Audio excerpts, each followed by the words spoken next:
How is it going, YouTube? I hope everyone out there is having a wonderful day. I know I am. It's a nice, beautiful, sunny, well,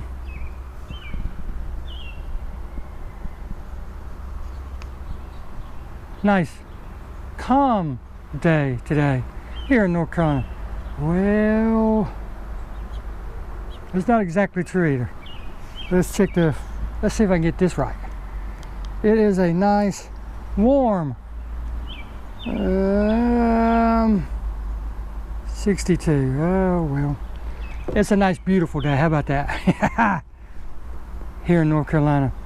I just thought I would chime in on a controversy that's been going on for a while. Yeah, I've got a little different attire on today. I'm taking the wife and the mother-in-law out today for Mother's Day dinner. And I just thought I'd do this quick video. The controversy today is the V6 versus V8. Is there a right answer? Is there a wrong answer? Is one really better than the other? Stay tuned, you'll find out.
Back in the car. Got to keep that gas flowing, right? Supporting our economy. Let's turn this off, we ain't gonna need that. Alright, as you saw in the video, I use nothing but ethanol-free gasoline in my vehicles. Yeah, it costs about 40 cents more per gallon, but I've seen what it can do to your engines and valves and stuff in the engines, especially lawnmowers. And, you know, why risk it? Why not put the good stuff in it? If it ever goes to $3, $4 a gallon again, well, I'll have to go to high test unleaded, but it's still got ethanol in it. Either way, when I buy the cheaper gas, which I have to do from time to time because not every store sells it, I have some Lucas ethanol treatment that I'll put in to stabilize the ethanol. That way it doesn't affect it the way it normally does. But back to the video. V6 versus V8. Is there a right answer? Is there a wrong answer? Well, let's start with this. What are you going to be using the vehicle for is the first thing you need to ask yourselves. To figure out which one you need or which one is best for you, you need to take several things into account. What are you going to be using it for? Your economy, your financial situation. You know, what can you afford? What do you plan on doing with the car? In other words, do you plan on tracking it? Do you plan on drag racing it, road racing it? Or just everyday driving, you know, back and forth to work, back to work in school, soccer mom, you know, business, back and forth, whatever. You know, that's going to all play a big factor in what you're going to want. Now, naturally, if you can afford one, then the choice is just simply, do you want a V8 or V6? So let's stick with that. Let's say you can afford either one. Today's cars are so close together, the V6, the V8, the lines are actually getting blurred. Now what I mean by that is, yes, they're pretty close horsepower-wise, performance-wise. They are. I will give them credit for that. But when it comes to, I'm just going to say racing, okay? If you're going to be racing your vehicle, take Newton's law, okay? If you have this amount of mass, it takes this amount of force to move it, okay? This mass being the weight of the car. This mass being the horsepower, okay? If they're equal with the same driver skill level behind it, then the car is going to be the same. If you have the V6, which weighs almost identical, you know, outside of the weight of the engine, if you have the Camaro, the 5th gen Camaro, and the V6 has less mass to move the same mass over here. If you take the V8, almost identical mass, with enough mass, if not more mass over here to get that moving at a quicker speed. Let me turn the AC on real quick. Kind of warm in the car. So you have to ask yourself, you know, what am I going to use it for? Now, if you take a V6, put some aftermarket parts on it, cheap to do, you know, cheap. The parts are relatively cheap for the V6s, and the prices are coming down for the V8s. But anyhow, the V6s, you could hop them up, and they'll be right there. And that's all well and good. You'll be right there with the V8, performance-wise. If you take the V8, well, you've already got the performance there, and you can build upon that. So if you take the same parts you put on the V6, so that the V6 equals the V8, and then you put the same parts on the V8, well, guess what? The V8 is there again. Now, I am not knocking anybody for their choice. 4 cylinders or 6 cylinders or V8s, I don't care. Your car, you know what you can afford, you know what you want to do with it, so by all means, whichever one you choose is the right choice for you. Let's get that out of the way first. Get that out of the way. I hear, the reason I'm sorry for rambling.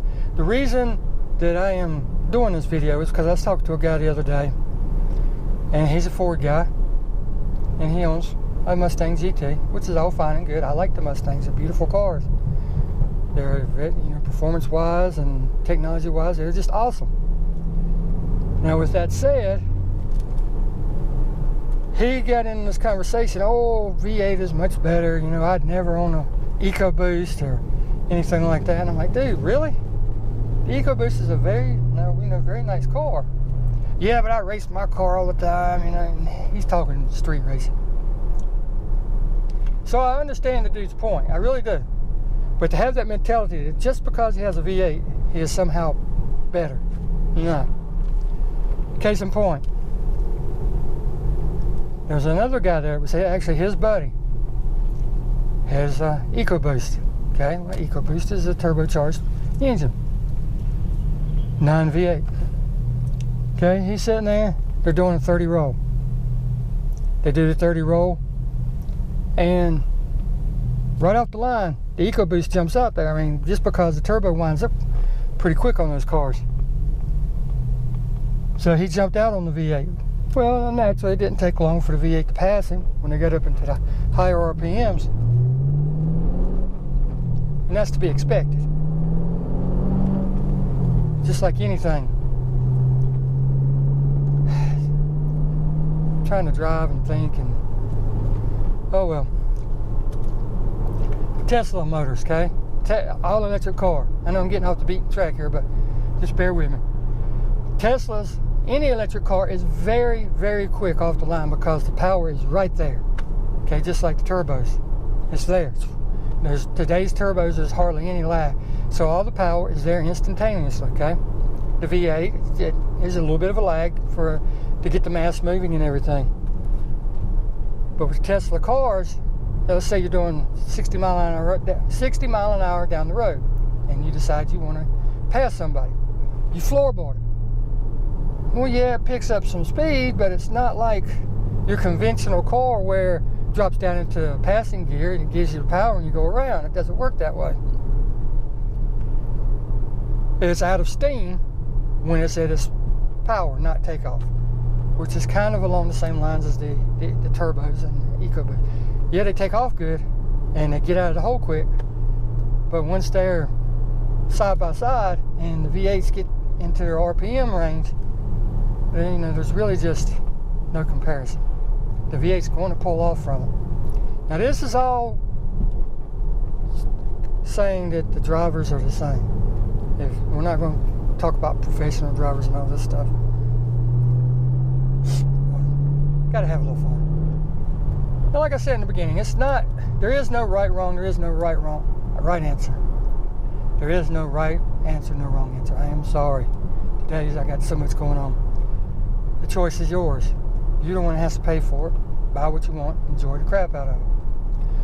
Personally, for me, I do not like the sound of the 4 cylinders and the 6 cylinders. The reason for that, I guess, has to go back to my high school days. That's when the big racer crowd was coming on and whatnot. Everybody had the big old fart cans and stuff. Today's racer scene is a little bit different.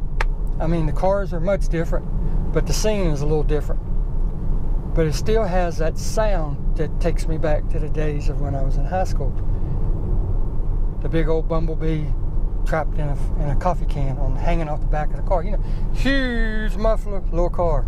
I just don't like that sound. I personally like the rumble and the sound and the exhaust note of a V8 engine.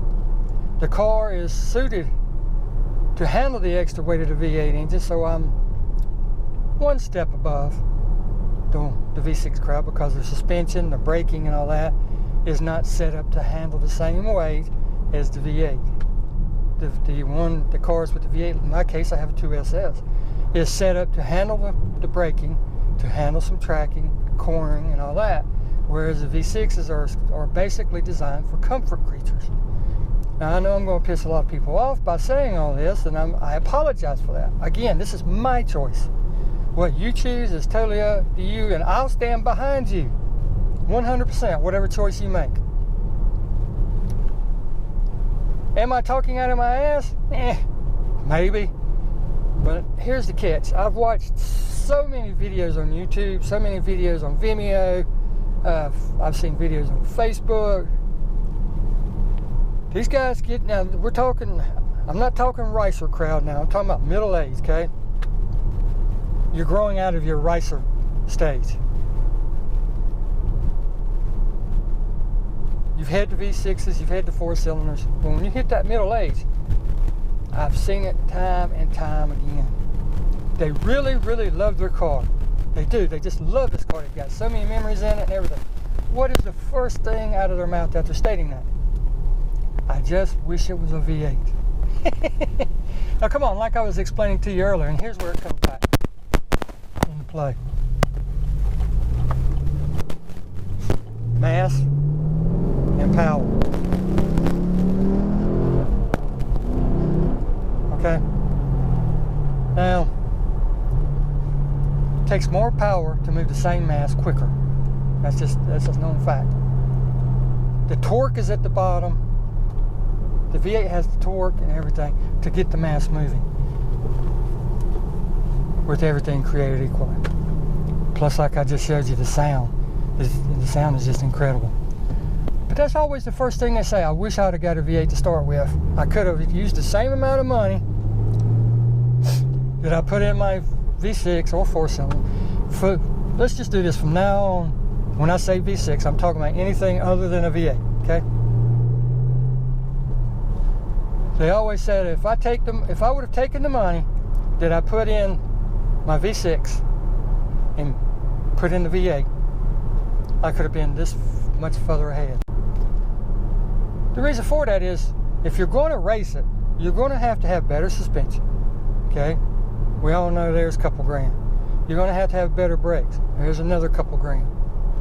Then if you're going to do anything with your V6 to get it up there in horsepower range, you're going to have different exhaust. There's a couple more grand. You're going to have some kind of power adder, whether it be nitrous, turbocharger, or supercharger. Nitrous is another couple grand. If you're going to go into superchargers and turbos, or now you're talking 5, 6, 7 grand. Plus all the stuff that comes with it. And let's just face it, the engines in these vehicles are built to handle a certain amount of power. Now, I'm not talking Ferraris or anything like that, Lexuses or none of that stuff. We're talking strictly the general cars like Ford, GM, Chrysler, Dodge, those types of vehicles. And I'm going to throw Hondas in there because that's the typical racer crowd. And, you know, stuff like that. Well, most of your factory engines that you get in these vehicles are not going to be able to handle the pressures that you put on it from nitrous, turbos, or superchargers for very long periods of time. You are going to break stuff. It's just going to happen. You're going to break stuff. So that takes you back to, what do you want to use the car for? Well, if you're buying the car to race, well, you know you're going to break stuff anyway, so it's no big deal. But if you're buying your car as a daily driver and then you decide, well, you know, I want more performance, I want to hop it up a little bit. Or so-and-so that I met at the meet last week, he had this on his car and he's got the same exact car, you know. You're going to break stuff. And it happens every time. And you're going to break stuff in a V8 too once you start going above a certain level. That's just physics. But you have much more room to play with the V8 than you do the V6. I'm just sorry, it is. Now I know I'm going to get some hate mail because of this, but I'm not hating on you. I'm just putting my 2 cents in there on the V8 versus V6. If you're going to buy it to race, you're going to be replacing the blocks and stuff anyway in V6s because they can't handle the power. So you got a certain goal that you want to meet. You want to replace the block, you want forged bottom end, yada yada yada yada, to be able to handle the power of the turbos, the superchargers, and nitrous's. Now if you're buying it as a daily driver, like I was saying, you're going to be disappointed because you're going to break stuff. You didn't buy this car to constantly work on. You bought this car to ride, enjoy. Oh, that was real smart. Passing on a double yellow line with a car coming head on. And you don't, you know, this might be your only vehicle, which I'm assuming it is. You don't want to be replacing parts. You don't want to be without a daily driver having to buy a rental, or, get a rental or ask friends or co-workers to give you lifts and drop you off. Yeah, that's annoying as crap. Been there, done that. So, like I said, it just goes back to the bottom line of what you want to use the car for, what your financial status is, and, you know, is this your own vehicle?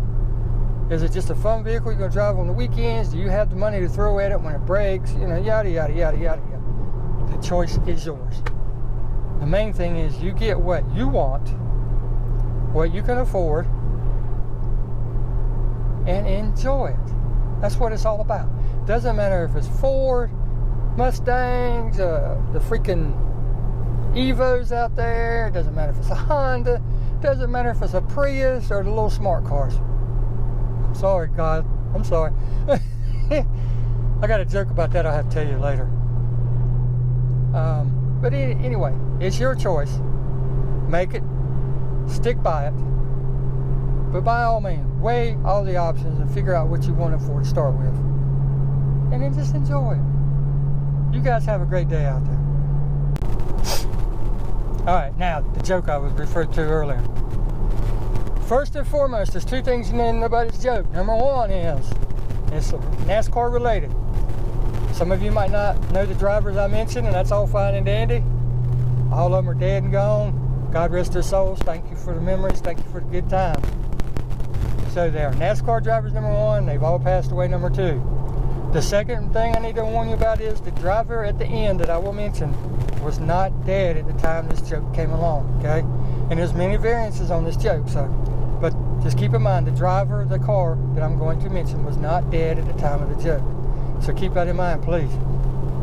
But here goes the joke. Rob Moroso died and went to heaven. When he got up there, he was standing in front of the pearly gates wondering, oh, wow, this is what it's like. Gate opens, Alan Quickie steps out, another NASCAR driver. So he's like, man, this is cool. He says, yeah, Rob, welcome to heaven. He said, you're going to enjoy it up here. He said, we're going to have a great time every weekend. We have racing and everything. What? Racing in heaven? Yeah, man. He said, we got a track here and everything. Come on, I'll show you. So they walk in. Sure as the world. There's a 1.5 mile oval. Wow. He said, I can't believe this. He said, yeah. He said, God really likes racing, man. NASCAR is his favorite thing. He really likes racing. He said, let me show you the garage area. So they walk over. He opens up the first door. There's Rob Moroso's car. Oh, man. That car brings back memory. That's the one I won all the races in. Yep. He told you. God likes racing. So he goes down to the next bay, opens it up. There's Alan Quickie's car. Sweet, man. That's the one you won the championship in. Yeah. He said, yeah, all good times. He said, God really likes racing. Walk over to the next door. There's J.D. McDuffie's car. Oh, man. J.D.'s here, too. He said, this is going to be absolutely awesome. We're going to have a full field. Yep. I told you, man, God really likes racing. Walks over to the next door, the final door. Rolls it up. There's the black number 3. Rob Moroso looks at it and says, wow, Dale's here. Whoa, wait a minute. Dale's not dead. No, he said he's not. Well, why is his car here if Dale's not dead? Well, like I told you, God really likes racing. Right? He really likes NASCAR. But that's not Dale's car. That's God's car. He loves winning even more than he likes racing. But anyhow, I just thought y'all might enjoy that little joke. Some of you get it, some of you won't.